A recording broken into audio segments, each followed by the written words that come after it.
Olá, boa noite. Ministro da Justiça, Ricardo Lewandowski, anuncia a construção de muralhas, reconhecimento facial e reforço de agentes depois da fuga inédita de presídio federal em Mossoró.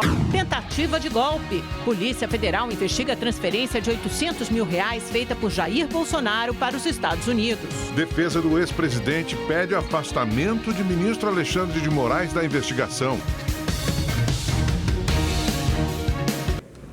O ex-presidente Jair Bolsonaro transferiu R$800 mil para os Estados Unidos, para onde viajou em dezembro de 2022. Segundo as investigações da Polícia Federal, o dinheiro seria para ele se manter no exterior, enquanto aguardava uma suposta tentativa de golpe aqui no país. No dia 30 de dezembro, o ex-presidente Jair Bolsonaro viajou para a Flórida. 3 dias antes, segundo investigação da Polícia Federal com apuração da Globo News, Bolsonaro fez uma transferência de R$800 mil para um banco sediado nos Estados Unidos. Com a quebra do sigilo bancário, a PF descobriu que Bolsonaro ficou com um saldo negativo de R$111 mil e depois cobriu o débito com recursos retirados de um fundo de investimento. A representação da Polícia Federal enviada ao Supremo Tribunal Federal menciona que no montante transferido para os Estados Unidos poderia estar o dinheiro do desvio de bens de alto valor patrimonial, entregues por autoridades estrangeiras, como no caso da venda de joias dadas pela Arábia Saudita ao governo brasileiro. Para os investigadores, há evidências de que o ex-presidente transferiu todos os bens e recursos financeiros lícitos e ilícitos para permanecer no exterior, possivelmente aguardando o desfecho da tentativa de golpe em andamento no Brasil. Bolsonaro e outros investigados tiveram o passaporte apreendido na última quinta-feira, na operação que mirou 24 pessoas. A defesa dos 4 presos na semana passada já prepara pedidos de revogação das detenções, sob a justificativa de que elas são desnecessárias ou atemporais. Para fundamentar as prisões, a Polícia Federal e o Ministério Público apontaram risco de destruição de provas e até a possibilidade de continuação do monitoramento de autoridades vigiadas ilegalmente. E como consequência dessa operação, o Exército exonerou 2 militares de postos de comando, porque são investigados por suspeita de participar dessa organização de um golpe de Estado. O tenente-coronel Hélio Ferreira Lima deixou o posto de comandante da 3ª Companhia de Forças Especiais em Manaus. O tenente-coronel Guilherme Marques Almeida deixou o 1º Batalhão de Operações Psicológicas em Goiânia. Em São Paulo, o governador Tarcísio de Freitas demitiu o major da reserva Ângelo Martins de Nicoli, da Companhia de Processamento de Dados do Estado de São Paulo. Ele também é investigado pela PF. A defesa de Jair Bolsonaro apresentou um pedido ao Supremo Tribunal Federal para afastar o ministro Alexandre de Moraes da relatoria do inquérito que atinge o ex-presidente e aliados. Os advogados querem que Moraes seja impedido de atuar no processo por ter se declarado vítima do suposto plano golpista. A defesa de Bolsonaro também quer que as decisões do ministro em relação a esse inquérito sejam anuladas. Vamos aproveitar aqui para conversar com Kennedy Alencar, nosso comentarista de política que está aqui em São Paulo hoje com a gente. Boa noite para você, Kennedy. Eu queria saber a sua avaliação sobre essa convocação do ex-presidente Bolsonaro para uma manifestação no dia 25 de fevereiro aqui em São Paulo. Augusto, boa noite para você, boa noite, Amanda, boa noite para quem está nos assistindo. Augusto, no meio jurídico, em tom jocoso, os advogados usam a expressão jus esperneandi. É uma brincadeira, não existe no latim, mas é o direito de espernear. O que o Bolsonaro está fazendo é espernear. A gente está numa democracia, há liberdade de expressão, há liberdade política, ele está inelegível até 2026, ele tem uma restrição nos direitos políticos, nos direitos eleitorais dele. Mas ele pode convocar uma manifestação política, não está condenado, não está preso. Isso é do jogo. No entanto, Augusto, ele mente quando ele justifica os motivos pelos quais ele está fazendo essa convocação. Primeiro, o Bolsonaro diz que a manifestação é em defesa do Estado Democrático de Direito e que ele, Bolsonaro, estaria sendo perseguido pelo Supremo Tribunal Federal, que há um complô contra ele. Isso é uma mentira. Quem perseguiu a democracia brasileira, tramou um golpe e as provas só vão se avolumando, é o Bolsonaro. Essa manifestação, ela pode ser perigosa para o Bolsonaro. Se ela for uma manifestação esvaziada, dá uma prova de fraqueza. Se for uma manifestação muito grande e que saia do controle, no sentido de ataques ao Supremo Tribunal Federal, à democracia brasileira, ele pode complicar a situação jurídica dele e agravar. Né? Tem muita gente interessada em colocar o Bolsonaro numa posição de mártir, né? Como se ele fosse perseguido, mas ele não é uma pessoa perseguida. Alguns políticos não vão comparecer à manifestação, outros estão dizendo que vão comparecer. Na Alemanha tem uma piada, né, sobre 10 nazistas jantando num restaurante. Se você entra naquele restaurante, se senta à mesa com aqueles 10 nazistas e conversa com eles, a mesa não tem mais 10 nazistas, elas têm 11 nazistas. O Bolsonaro é um fascista e é um golpista e tramou contra a democracia brasileira. Kennedy, e tem uma outra questão aí, que a defesa do ex-presidente Jair Bolsonaro pediu o afastamento do ministro da STF, Alexandre de Moraes, dos processos. Alegam que o Alexandre de Moraes é parte interessada porque ele também foi mencionado nesses processos, de alguma forma seria vítima desses processos e aí, portanto, seria um juiz parcial, né? Não um juiz isento ou imparcial. Faz sentido essa alegação da defesa de Bolsonaro ou não é Alexandre de Moraes o objeto de toda essa investigação? Amanda, o Alexandre de Moraes não é objeto da investigação, nem é vítima. A Heloísa Machado, que é uma constitucionalista, professora da Universidade de São Paulo, deixou isso muito claro. Os crimes que estão no âmbito do inquérito são tramar contra o Estado Democrático de Direito, abolição violenta do Estado Democrático de Direito, golpe de Estado. O Alexandre de Moraes, ao longo do processo, aparece como alvo do Bolsonaro na minuta golpista, né? E o que o Supremo Tribunal Federal fez e o que o Alexandre de Moraes fez, tanto no âmbito do Supremo como no âmbito do TSE, né, na presidência do Tribunal Superior Eleitoral durante a eleição, foi impedir o Bolsonaro de cometer crimes. A gente tem que se lembrar, na pandemia, Amanda, o Supremo muitas vezes impediu que o Bolsonaro, Augusto e Amanda, tomassem medidas para agravar o número de mortes. O Supremo ajudou a enquadrar o Bolsonaro e impediu que mais pessoas morressem. No processo eleitoral, o Alexandre de Moraes foi muito firme. A gente viu aquela reunião ministerial em que o então ministro da Defesa, o general Paulo Nogueira lá, fala em atacar as urnas eletrônicas. Eles estavam tramando, né, uma fraude, inclusive contrataram um hacker. Portanto, as provas que estão sendo colhidas até agora não são atos assim preparatórios, não. São atos executórios. Eles começaram a executar um crime. Né? Ter ideia de cometer um crime não é um crime. Mas se você começa a executar o crime, a tentativa de golpe, ela é criminosa. Parece que isso está muito claro. O Alexandre de Moraes, aos poucos, está reforçando as provas. No caso do Bolsonaro, não faltam provas. O que falta é o rito, é justamente o Estado Democrático de Direito. Falta uma denúncia, que virá ao seu tempo, e falta o julgamento no Supremo Tribunal Federal. Me parece que o destino do Bolsonaro está selado. Ele vai ter um encontro com a prisão, porque é importante, para que nunca mais um presidente no cargo trame contra a democracia como o Bolsonaro tramou.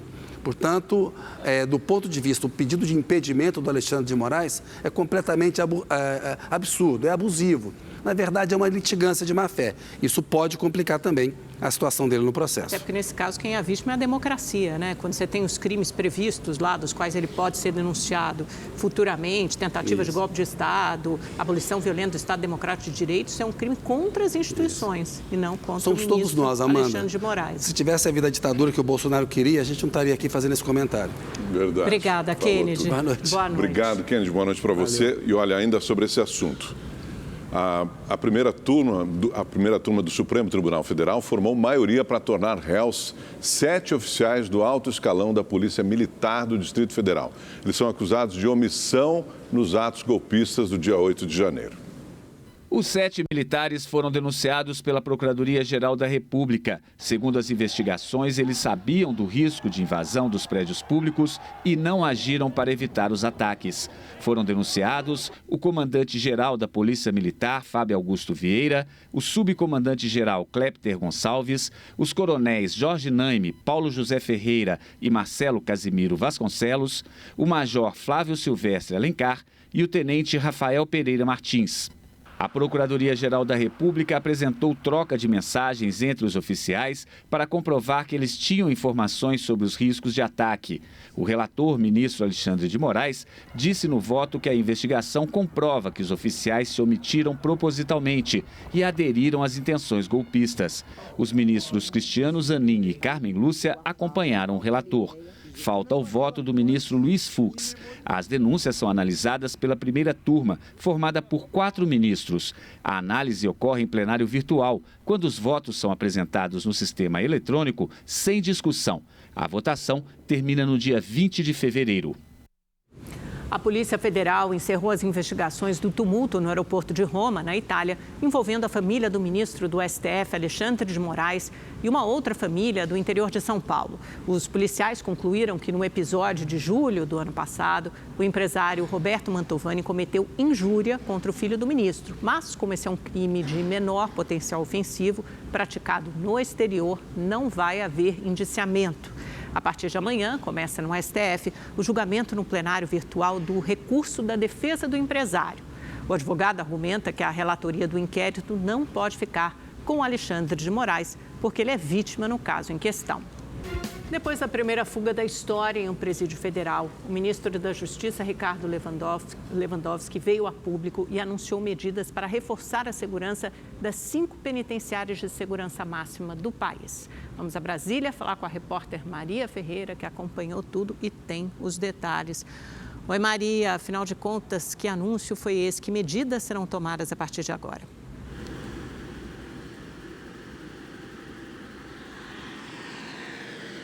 Oi, Amanda. Boa noite para você, para o Augusto e a todos que nos acompanham. O ministro da Justiça, Ricardo Lewandowski, anunciou a melhoria e ampliação dos sistemas de alarmes dos presídios, também a ampliação e melhoria do sistema de entrada, incluindo o reconhecimento facial.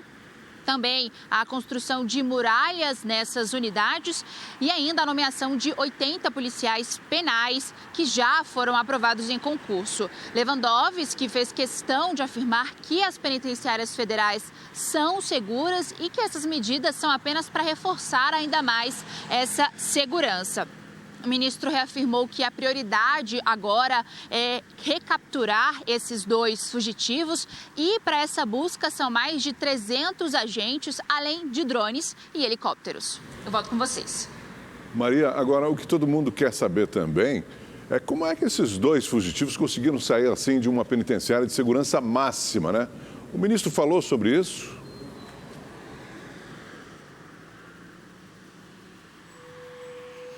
Sim, falou sim, Augusto. Lewandowski disse que as apurações ainda são preliminares e que ele não quer afirmar se houve falha ou colaboração de algum agente. Mas ele disse que a fuga de Davidson e Rogério foi resultado de uma série de coincidências fortuitas. Vamos ouvir o que disse o ministro. Em primeiro lugar, a fuga ocorreu numa terça-feira de carnaval, né? Na passagem da terça-feira para a quarta-feira de cinzas, né? Onde, eventualmente, as pessoas estavam mais relaxadas, como costuma ocorrer neste momento. Outro fator que contribuiu para isso, como eu disse, é porque o presídio estava passando por uma reforma interna. Ferramentas existiam lá dentro, né? Estavam, infelizmente, a informação que nós temos não estavam devidamente acondicionadas e trancadas, possivelmente estivessem espalhadas pelo presídio ao alcance, então, das pessoas que realizaram esta fuga. Nós verificamos também que havia defeitos na construção do presídio, quer dizer, houve uma fuga pela luminária da cela.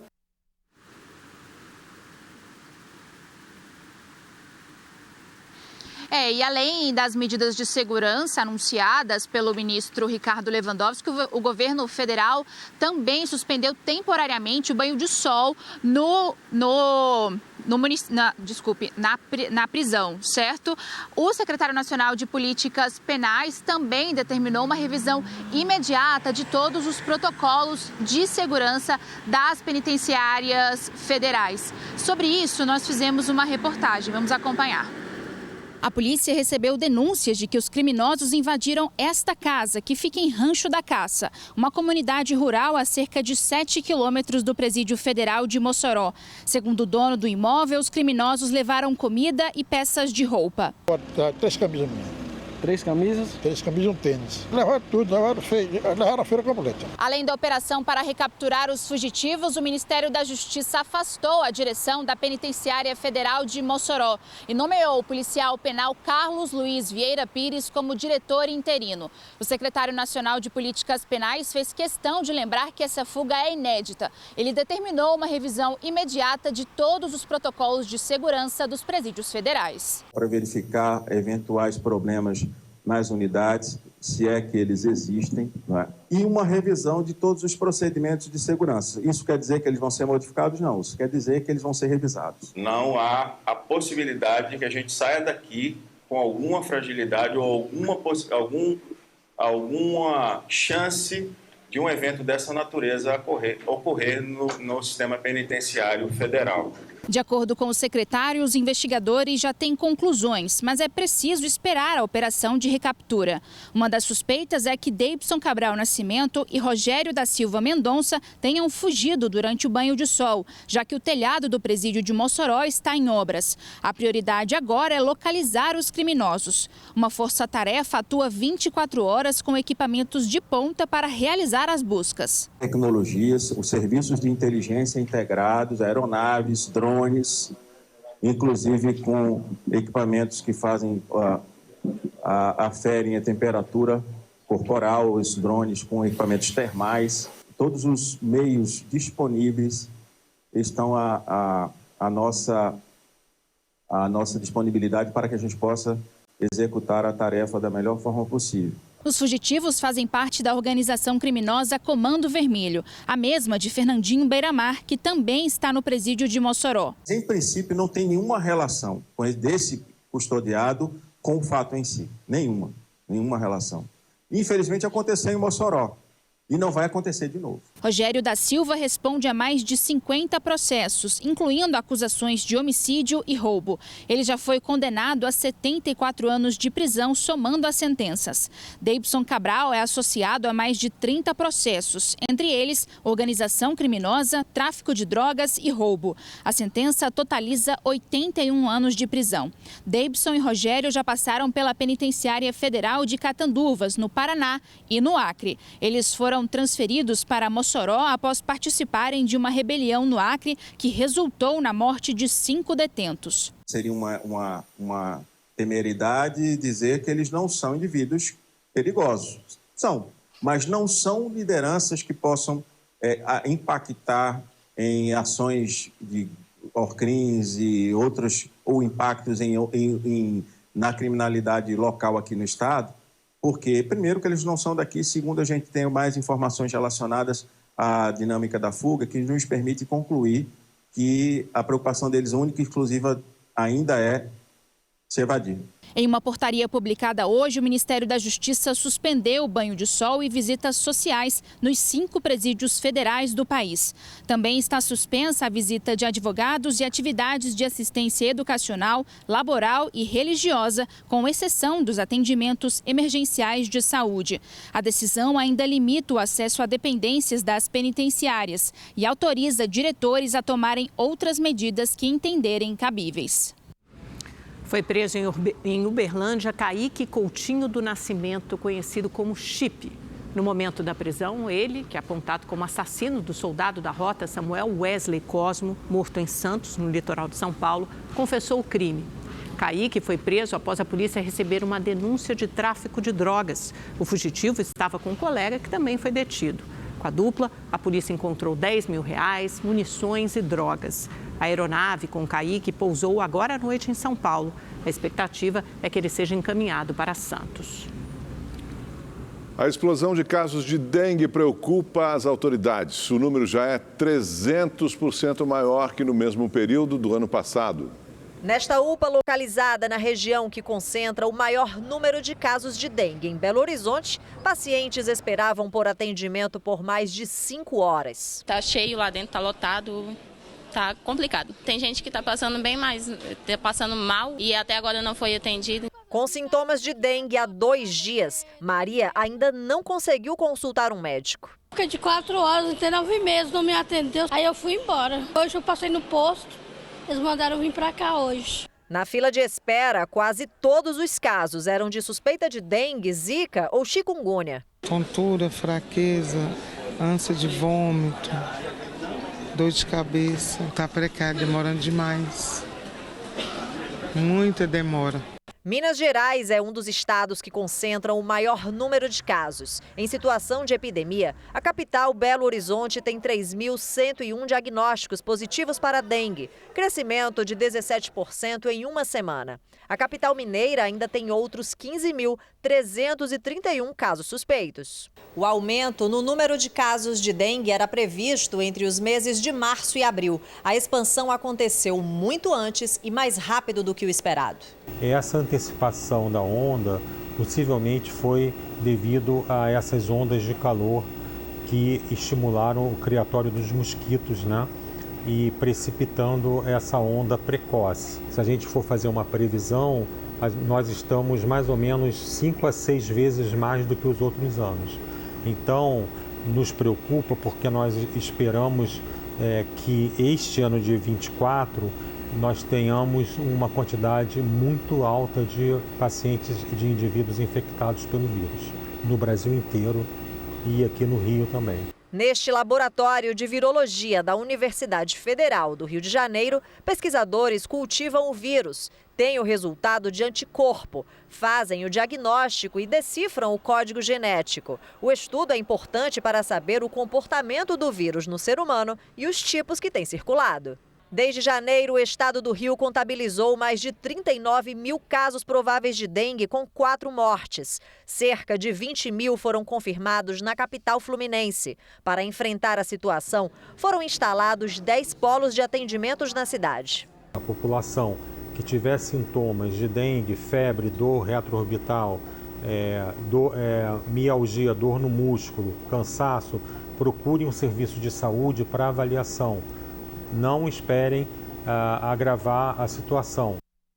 É isso, os casos de dengue, preocupam obviamente a população e também as autoridades de saúde. O país já registra mais de 532 mil casos prováveis da doença, com 90 mortes confirmadas. Outras 348 mortes estão sendo investigadas. Os dados são do Ministério da Saúde.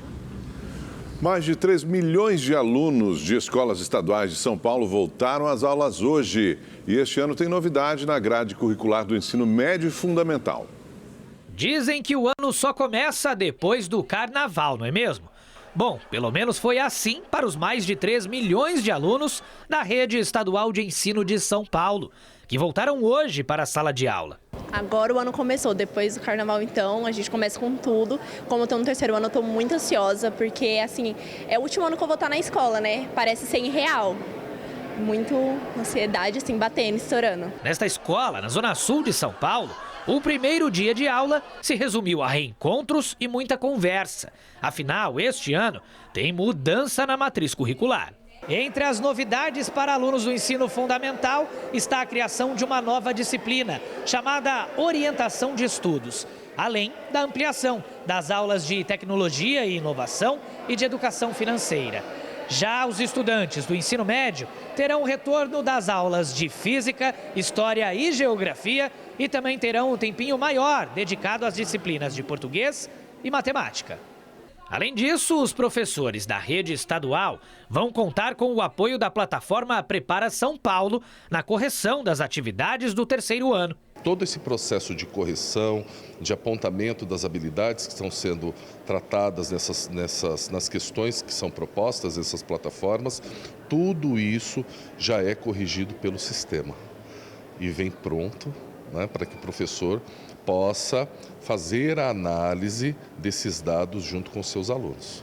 A Yasmin foi aprovada na USP e na FUVEST por meio do Provão Paulista e fez questão de voltar à escola neste primeiro dia para incentivar os colegas. Queria estar aqui para falar um pouco da minha experiência, para mostrar que eles são capazes sim, que mesmo pessoas com dia a dia parecido com o meu, do mesmo fundo de escola que eu tive, têm oportunidades também. O ano letivo acabou de começar, mas muitos deles já estão com a cabeça lá no fim dele. Já tem que ir pensando já, porque se a gente não se planejar agora, vai deixando para depois, vai empurrando com a barriga e fica ruim, né? Para facilitar o acesso ao programa Desenrola, o Ministério da Fazenda anunciou hoje uma parceria com empresas que têm como foco a renegociação de dívidas. Paulo aderiu ao Desenrola e colocou a vida financeira em dia. Fiz em 12 parcelas e após a primeira parcela o nome já estava limpo? Já estava limpo, saiu do SPC, do Serasa. Estou com a vida agora caminhando normalmente.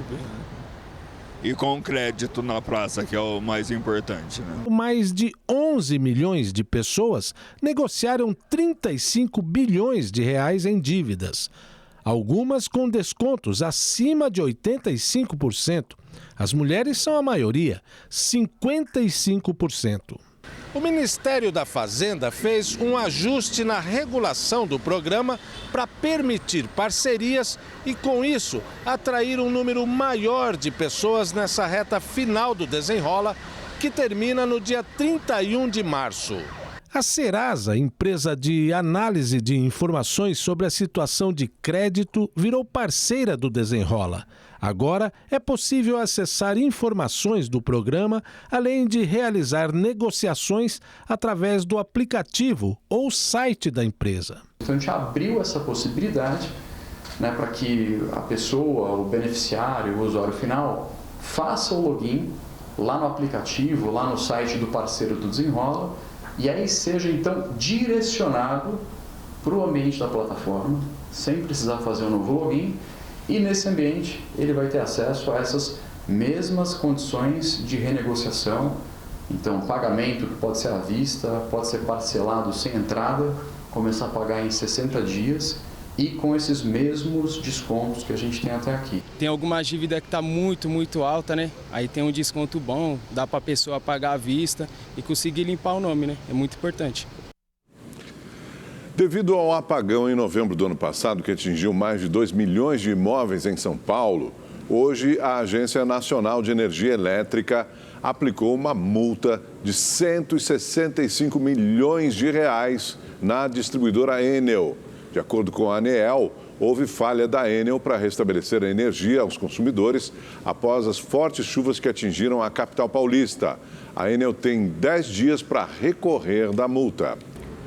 Ô, Fefon, e no jogo do Corinthians, uma cena lamentável de torcedores hostilizando crianças chamou a atenção, né? Exatamente, né? Aconteceu no setor das cadeiras cativas, lá do estádio Santa Cruz, em Ribeirão Preto, onde as crianças estavam comemorando o gol do Corinthians. Torcedores do Botafogo começaram a xingar essas crianças, que ficaram completamente assustadas, e os pais acabaram retirando essas crianças desse setor. Algumas até chegaram a chorar, cenas lamentáveis. O presidente do Corinthians ficou sabendo disso, levou os familiares para o camarote do Corinthians para continuar assistindo o jogo, e a polícia vai apurar esses torcedores que xingaram as crianças, e eles podem até ser penalizados, podem pegar aí 5 crimes nessa investigação da polícia. Lamentável, né, Augusto? É bom que esse tipo de coisa seja punido, porque imagina, essas crianças nunca mais voltam ao estádio de futebol depois disso. Lamentável. Exato, isso é lamentável. Por hoje é só, ficamos por aqui. Boa noite, Amanda. Boa noite, Augusto. Obrigada, Fefon. Até a próxima. Obrigado.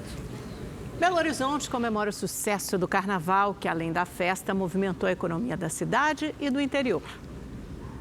Um carnaval para ficar na memória e que já deixa muita saudade. Eu sou de Salvador e Tá impressionante o carnaval aqui, velho. Tipo, tá muito organizado. Mais de 12 milhões de foliões passaram pelas ladeiras históricas de Minas Gerais nos dias de folia. Só na capital mineira foram 5 milhões e 500 mil pessoas. Entre elas, mais de 300 mil turistas que vieram de várias partes do Brasil e até do exterior. 8 anos atrás não existia carnaval em Belo Horizonte, então não existia faturamento, existiam bares fechados e uma cidade simplesmente sem ninguém, né? Então hoje pra gente é realmente positivo.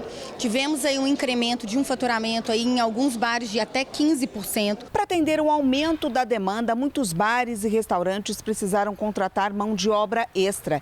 Neste aqui, que fica bem em frente à Lagoa da Pampulha, um dos cartões postais aqui de BH, 6 vagas foram abertas e o movimento superou as expectativas. Veio alemão, inglês, muita gente da América Latina, argentinos, muita gente de São Paulo, muita gente do Rio. Então, para compor esse horário de funcionamento, a gente aumentou aproximadamente 30% de aumento na vaga de emprego. Mandei meu currículo, eles aceitaram. Aí eu tô aqui até então, eu espero que eu fique até mais para frente. Eu troquei literalmente curtição no bloquinho pela vaga de emprego e tá valendo muito a pena. Segundo o balanço apresentado pelo governo de Minas hoje, os dias de folia criaram 100 mil empregos temporários e movimentaram quase 5 bilhões de reais para a economia do estado.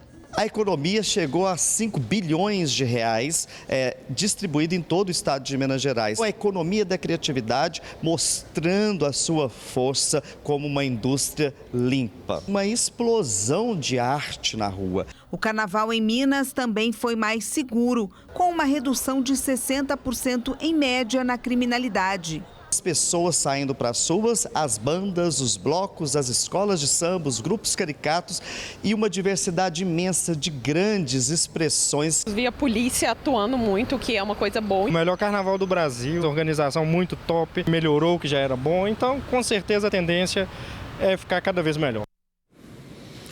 Hoje no programa É Notícia, a partir das 11h45 da noite, o jornalista Kennedy Alencar recebe o deputado federal do PP da Paraíba e relator da reforma tributária, Aguinaldo Ribeiro.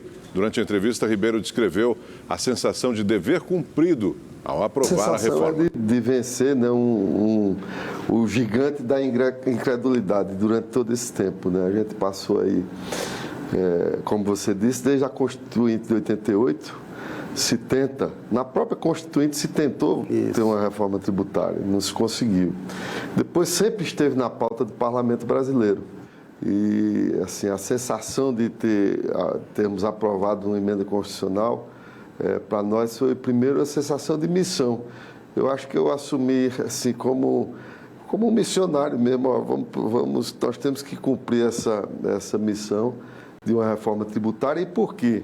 Porque o sistema tributário no nosso país, como ele foi concebido, né, a partir de uma intenção que no início era um IVA, na verdade, que é o que nós estamos fazendo agora. Que é o imposto de valor agregado, que é uma forma mais moderna de se cobrar tributo no mundo. Exatamente, não cumulativa, transparente, cobrado por fora, né? Mas isso se desvirtuou em determinado momento. O IPI era um imposto mais relevante, mais importante no nosso país por conta da industrialização. E essa lógica foi mudando. E como nós temos uma base que tributa muito o consumidor, e a gente tributa menos renda e patrimônio e mais o consumo, a gente acaba que criou um sistema que é muito injusto com o brasileiro, porque paga mais quem ganha menos. E Aguinaldo Ribeiro afirmou que com a reforma tributária a guerra fiscal vai acabar. Acaba, e a guerra fiscal, ela na verdade chegou a um ponto que todo mundo perdeu, né? Perdeu o cidadão, porque ninguém sabe quantificar ou avaliar o benefício, né, de se ter concedido aquela isenção fiscal ou aquele benefício fiscal. E quando é que acaba a guerra fiscal? Na hora em que o Estado deixa de ter a condição de dar um incentivo, porque ele não é mais dono do imposto. Porque o imposto fica no ambiente do consumo e não onde se produz. Na origem. Então ele não tem mais esse domínio, por isso que acaba a guerra fiscal. Para o deputado, já existe também a previsão de que a reforma de renda e patrimônio saia do papel. nós temos lá uma previsão para que o governo envie a reforma da renda e patrimônio. Então, está lá a previsão para... Está com a data. Está com data para se enviar. Então, algumas coisas o governo pontualmente até já fez no ano passado. Sim. A gente teve offshore, teve tributação de fundo exclusivo, nós tivemos algumas mudanças, né, pontuais, e se espera que se possa vir com clareza, né, esse alcance da reforma da renda e do patrimônio. É lógico que a gente tem que ter um equilíbrio, na minha opinião, para que não se pese a carga tributária total no país. Então, se você vai aumentar a renda e patrimônio, na minha opinião, você tem que calibrar também para diminuir o consumo. Que aí você também está beneficiando as pessoas que mais precisam, a classe média brasileira. Então, eu acho que isso é extremamente relevante e esse será um debate que certamente será feito. Eu quero crer que, dada a própria determinação do ministro Haddad em caminhar com esses pontos, eu acho que esses temas devem ser, mesmo que não sejam, vamos dizer, totalmente aprovados ou finalizados tudo esse ano, né? Mas pelo menos iniciado esse debate para que o ano que vem se conclua, que é um ano que nós não vamos ter eleição, né? Onde se conclua isso para também se ter clareza de sustentabilidade fiscal. O programa É Notícia com Kennedy Alencar vai ao ar hoje, às 11h45 da noite. Não perca! O preço da batata, que é quase unanimidade, vamos combinar, né? Todo mundo gosta, subiu quase 30% em janeiro deste ano. O calor forte e as chuvas intensas prejudicaram a produção e elevaram os preços. A expectativa do setor é de que o clima melhore, mas o valor ainda deve demorar para chegar ao consumidor. Ultimamente, a batata inglesa na casa da Dona Eliette é raridade. Hoje, e já tem uns 2 meses, a batata a gente pagava R$3 o quilo e agora está R$11,98, R$12,13.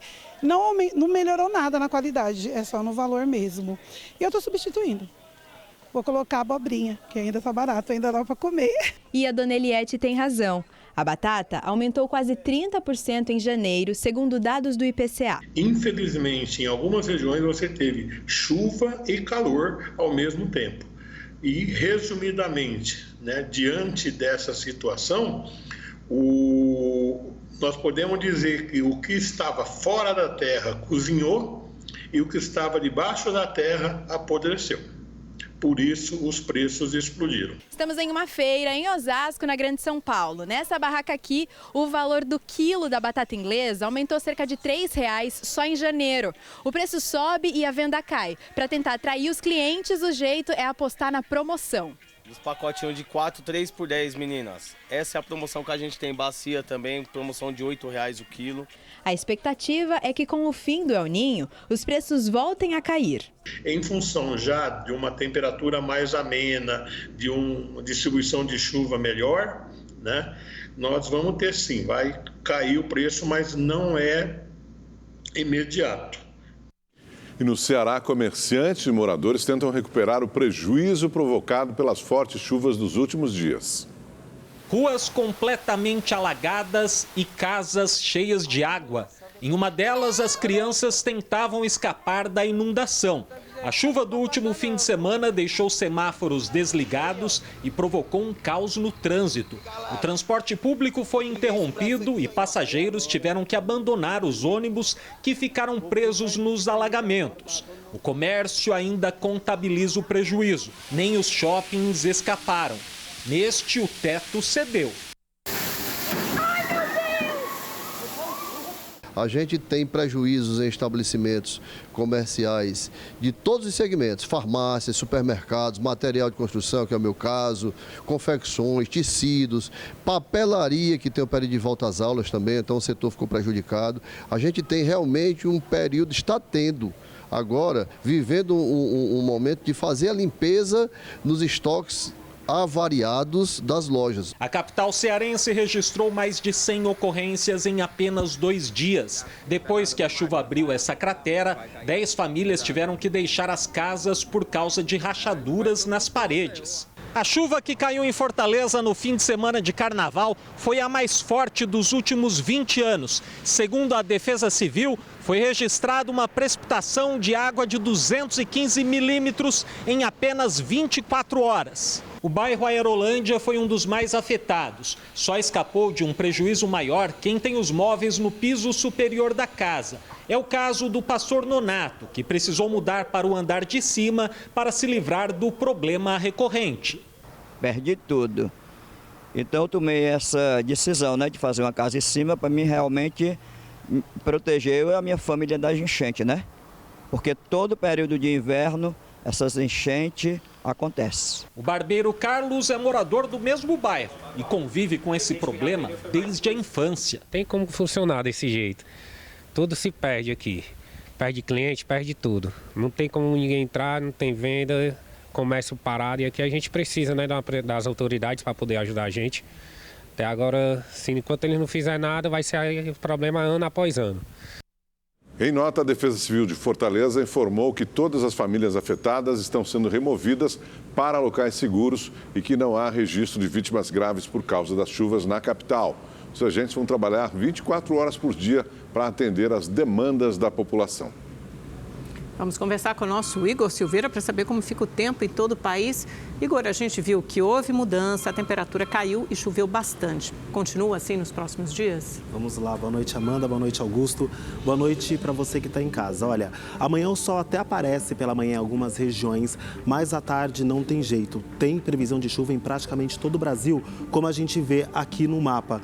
No sul, a chuva deve ser forte, volumosa e ela pode vir acompanhada de trovoadas e ventanias. Agora, no sudeste, a formação de um ciclone subtropical pode sim colaborar aí com a estabilidade tanto no sudeste quanto em partes do centro-oeste. Em São Paulo, ela não esquenta muito amanhã. Máxima chegando aos 24 graus com previsão de chuva a qualquer hora do dia, 27 graus no sábado e 26 graus no domingo. No Rio de Janeiro, tempo encoberto e com máximas de 28 graus amanhã, 28 graus também em Vitória, no Espírito Santo e 27 graus em Belo Horizonte. Agora, no Nordeste, o sol aparece pela manhã, mas tem previsão de chuva principalmente no sul da Bahia. Por lá, a máxima pode chegar aos 32 graus amanhã. Então, mesmo que o sol apareça pela manhã, não dá para dispensar aí o guarda-chuva, viu, Amanda, Augusto? Tá certo, guarda-chuva no carro, então na bolsa. Obrigada, Exatamente. Igor. Obrigado, Igor. A Polícia Civil do Distrito Federal indiciou Jair Renan Bolsonaro por suspeita de fraudar documentos para obter empréstimo bancário. O filho 04 do ex-presidente e o ex-instrutor de tiro dele, Maciel Alves de Carvalho, foram indiciados pelos crimes de falsidade ideológica, uso de documento falso e lavagem de dinheiro. Agora cabe ao Ministério Público decidir se oferece ou não a denúncia à Justiça. Foi no âmbito desse inquérito que Jair Renan, Maciel Carvalho e outros 2 investigados foram alvos de uma operação de busca e apreensão em agosto do ano passado. E o ministro Alexandre de Moraes, do Supremo Tribunal Federal, deu 5 dias para o governador de Minas Gerais, Romeu Zema, explicar a decisão de não exigir o cartão de vacinação para estudantes da rede estadual. A decisão foi anunciada no começo do mês pelo governador em um vídeo divulgado pelas redes sociais. Após a publicação, a Procuradoria-Geral de Justiça passou a analisar uma denúncia feita pela deputada estadual Beatriz Cerqueira, do PT de Minas. Na ação, ela argumenta que a decisão do governador fere o Estatuto da Criança e do Adolescente. E o Rede TV News desta quinta-feira fica por aqui. Obrigado pela sua companhia. Uma ótima noite para você. Obrigada pela audiência. Boa noite. Até amanhã, 7h15. Tchau, tchau.